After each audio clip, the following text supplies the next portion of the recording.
continuing on.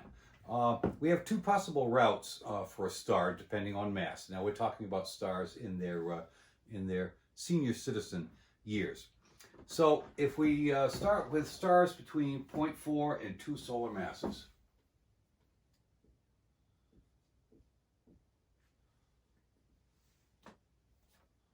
Okay, we have something that's called helium flash. Now, we got a couple of typos here on this page, so we'll take care of them.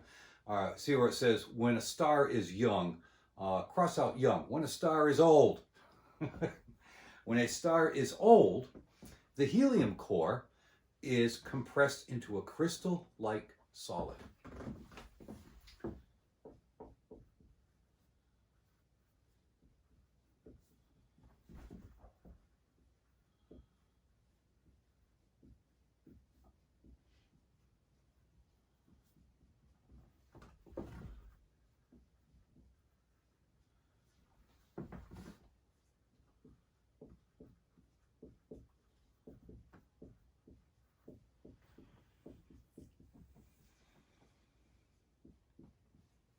All right, this is pretty incredible because we're talking about a gas that is being compressed to the point of being nearly a solid.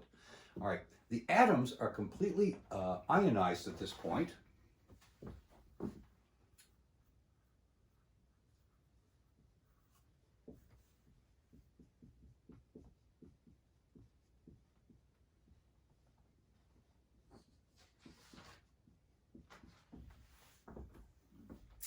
And now we have what are called degenerate electrons.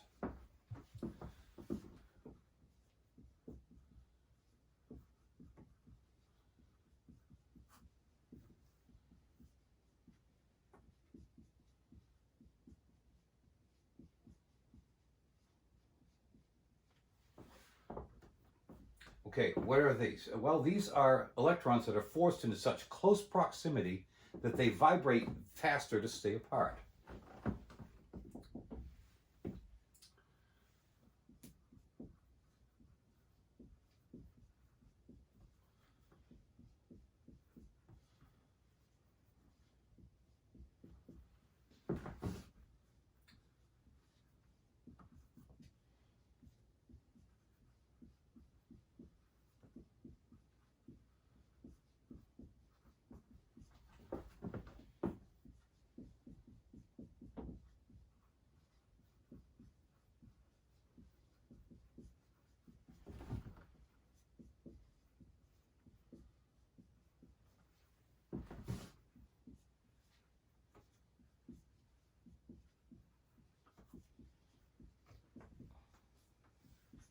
All right, now, a way to think about this is think of having a pair of magnets. And if you had two magnets and you pushed the two north poles together, those two magnets would repel one another. And if you pushed them really close together and held them down and then suddenly let them go, they'd push apart faster than if you had them further apart. The same sort of thing is happening here. Electrons, recall, are negatively charged, so if you squeeze them closely together, they're going to have even a higher repulsion rate. This goes to something called the Pauli exclusion principle. That's a little piece of quantum physics. Pauli exclusion principle, in cheap, sloppy language, means that subatomic particles are no touchums. And that's kind of what's going on here.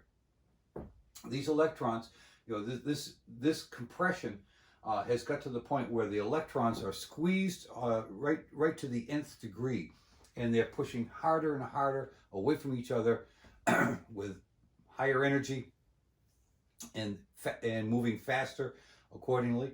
So this electron degeneracy pressure provides a greater outward pressure than the pressure due to temp.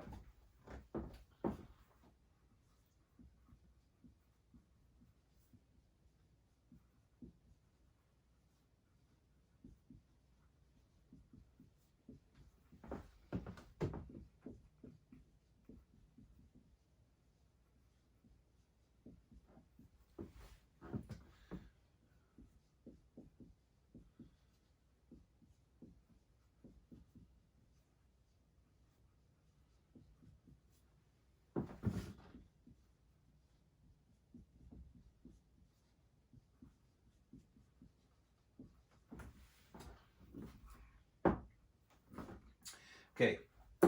At the same time, this pressure does not increase with temperature. Electron degeneracy does not increase with temperature.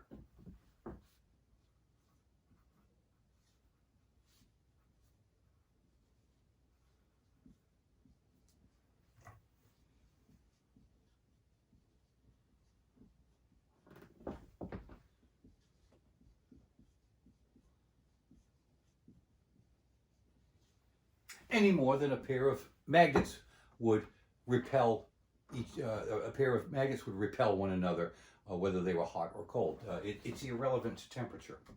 All right. Now, we have another typo to take care of. Where you see at 100 times 10 to the 8th kelvins, just cross out the 100.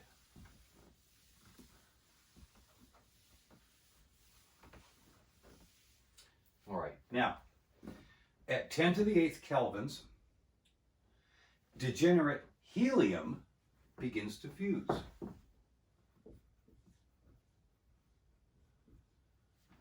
Okay, 10 to the 8th kelvins, that's 100,000 kelvins.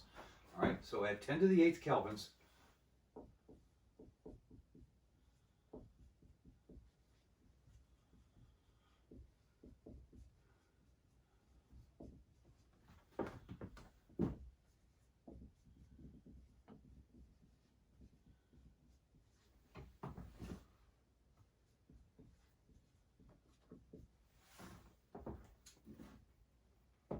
okay, so now we have helium fusion going on here.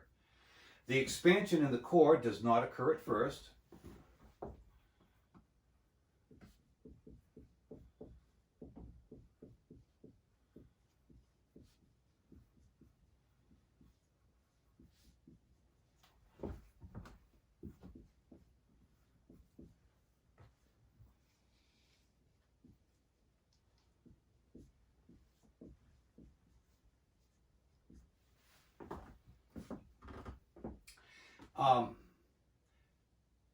So the temperature in fusion increases. Temperature in fusion increases over several hours.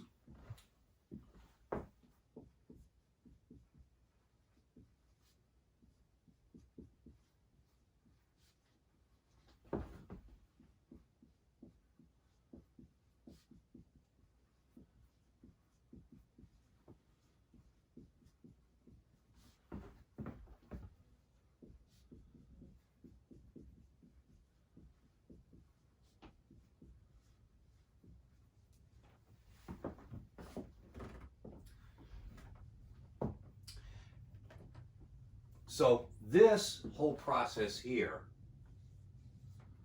this is what we mean by the helium flash.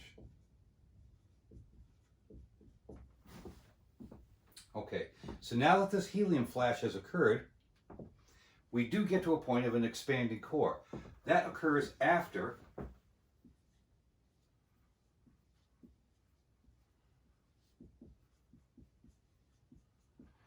the core reaches a temperature of 3.5 times 10 to the 8th kelvins. All right, 350 million kelvins. All right. At that point, once this expansion occurs, then it starts to cool.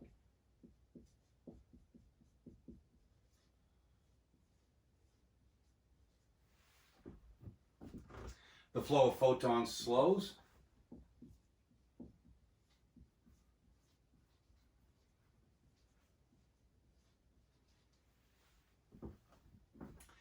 The outer layers cool, contract, and the star shrinks.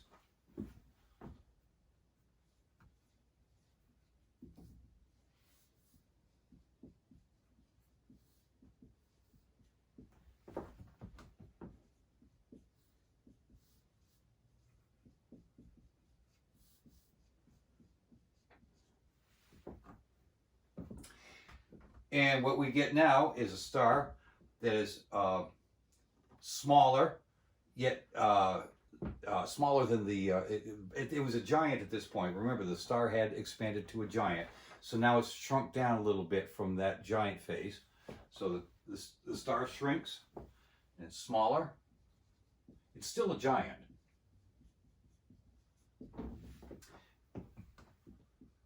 It's dimmer,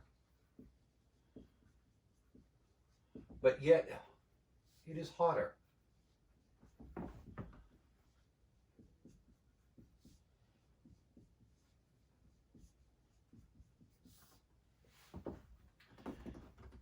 And how it has a new hydrostatic equilibrium.